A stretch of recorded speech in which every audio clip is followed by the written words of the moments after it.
Sono orgoglioso di far parte di questa famiglia perché siamo una famiglia e qua sono i risultati.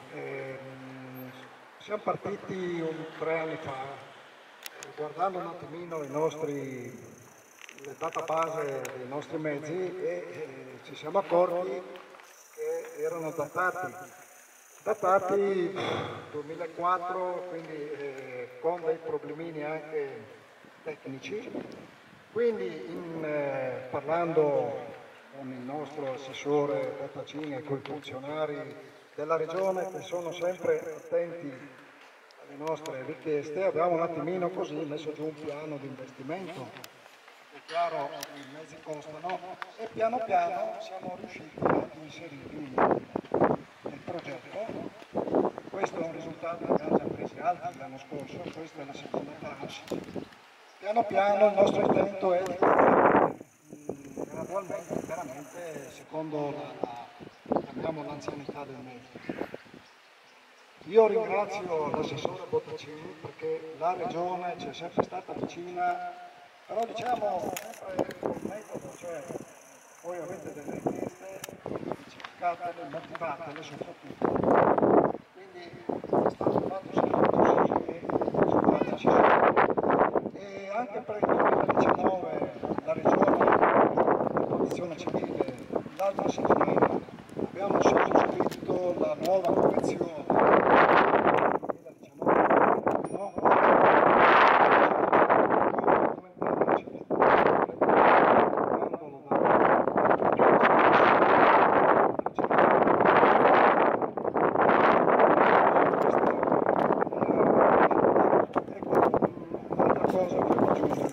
Questo carrello non è un trasporto animale, non abbiamo un cavallo lì. E il carrello è il primo intervento che parte con la colonna mobile in caso di emergenze. In questo carrello c'è un generatore elettrico, c'è una tenda per 6 posti, e tutta una serie di attrezzature, il gruppo fari, eccetera, eccetera, perché il concetto è chi parte deve essere il più possibile autonomo. Un carrello rimane a Belluno, attrezzato di tutto punto, e uno va a Verona. Quindi, ecco, poi vedremo se magari prendono altri, però nel frattempo siamo partiti. Bene, non voglio tediarvi oltre. Diamo la parola al nostro assessore, dottor Bottacini. Buonasera a tutti, intanto grazie dell'invito, è sempre un piacere partecipare a queste occasioni e vedersi in tempo di pace, no? E quando ci vediamo in tempo di guerra vuol dire che è successo qualcosa di grave. Questo è frutto di una collaborazione, giustamente noi chiediamo a cosa serve, non è che chiediamo a cosa serve perché siamo che sia tutto documentato e noi sappiamo cosa serve. Sappiamo anche che in Veneto ci sono quasi 500, sono 481 le organizzazioni di protezione civile di vario tipo, tutte fatte da volontari, e ce ne sono di più grandi, di più piccole, di più strutturate, di meno strutturate, tutte assolutamente importanti, ma il soccorso alpino è qualcosa di diverso. Non lo dico qui stasera perché c'è questa occasione, ma lo dico sempre in tutte le occasioni anche agli altri volontari, tutti bravissimi. Fare il soccorritore alpino è una cosa un po' diversa, non stare appesi sotto un elicottero, penso lo capisca chiunque che è una cosa un po' diversa. Magari con i familiari a casa, e anche qui in provincia di Belluno abbiamo avuto diverse purtroppo perdite. L'anniversario di un evento è stato pochi giorni fa, uno sarà fra pochi giorni, quindi il ricordo è sempre vivo. Per noi è un'eccellenza, per noi in Veneto è un'eccellenza il soccorso alpino, ma lo è anche a livello nazionale. A livello nazionale, tanto è vero che non è un caso che ad Amatrice abbiamo inviato immediatamente quella mattina delle unità del soccorso alpino e li trasportate.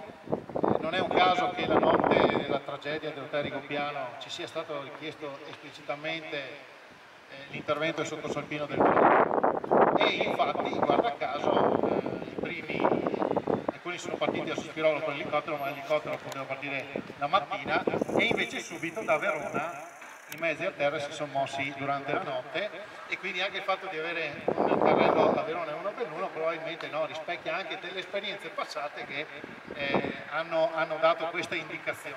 Poi se ce ne saranno altri si potrà rendere ancora più capillare questa cosa, ma il fatto che il soccorso alpino voglia, come dire, rendersi autosufficiente in caso di calamità di livello nazionale è una delle cose fondamentali, no? Perché quando si interviene a quel livello ti richiedono di essere autosufficienti, no? Vai a portare soccorso, quindi devi essere autosufficiente per non creare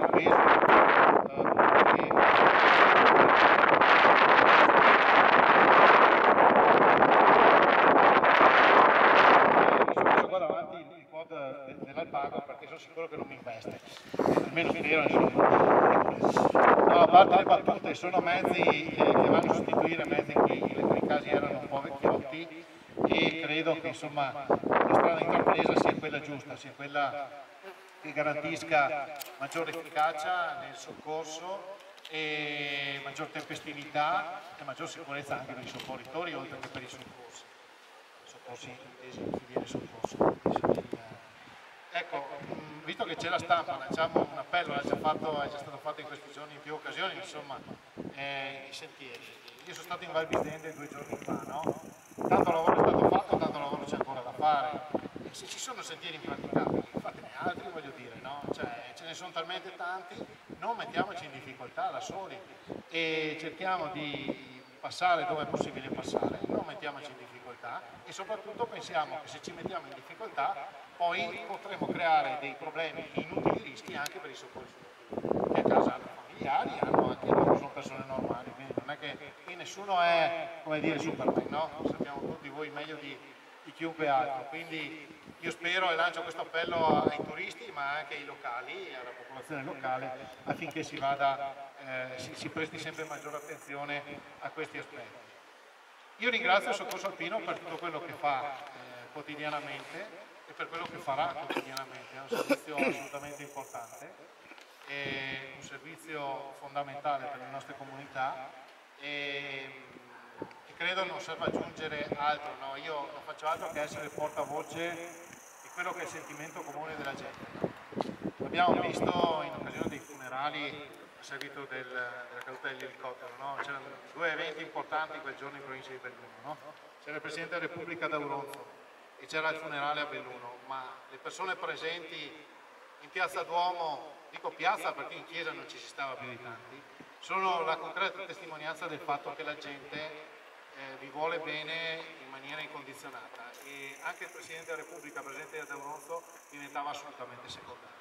Quindi veramente grazie per tutto quello che fate e io sono a disposizione, insomma, siamo qua per, sì, i finanziamenti sono importanti ma anche quei piccoli aggiustamenti, no, che abbiamo inserito, no, Alex mi intervina sempre, no, sono sempre delle banalità ma poi si creano dei problemi. Il grande intervento che è stato fatto, ho chiuso, ho finito, ma questo lo voglio ricordare. Esattamente un anno e qualche giorno fa, c'è stato un intervento in Friuli, un soccorso in grotta, perché il soccorso alpino, no, poi noi ci dimentichiamo, e speleologico anche, no? Che hanno su tutti i TG nazionali, eccetera. Mi ha chiamato Alex, mi dice possiamo elitrasportare con l'elicottero della Protezione Civile del Veneto e un nostro soccorritore medico che dovrebbe arrivare lì. Sì, esattamente. Però è meglio formalizzare siamo dei paesi in cui anche in emergenza poi quando succede qualcosa vanno a vedere che le carte siano tutte a posto e quindi anche la convenzione che abbiamo rinnovato serviva anche a dettagliare questi aspetti. L'obiettivo è sempre quello della maggiore efficacia a tutela dei cittadini e a tutela anche dei soccorritori. Grazie ancora. Qualcuno è riuscito a venire e li ringrazio per essere venuti anche da lontano, per questo evento è un evento regionale e quindi sono venuti da Verona, da Schio, dall'altra parte del Veneto e quindi li ringrazio e vi aspettiamo tutti sotto la base che abbiamo fatto un piccolo rinfresco, beviamo qualcosa e dopo vi lasciamo andare.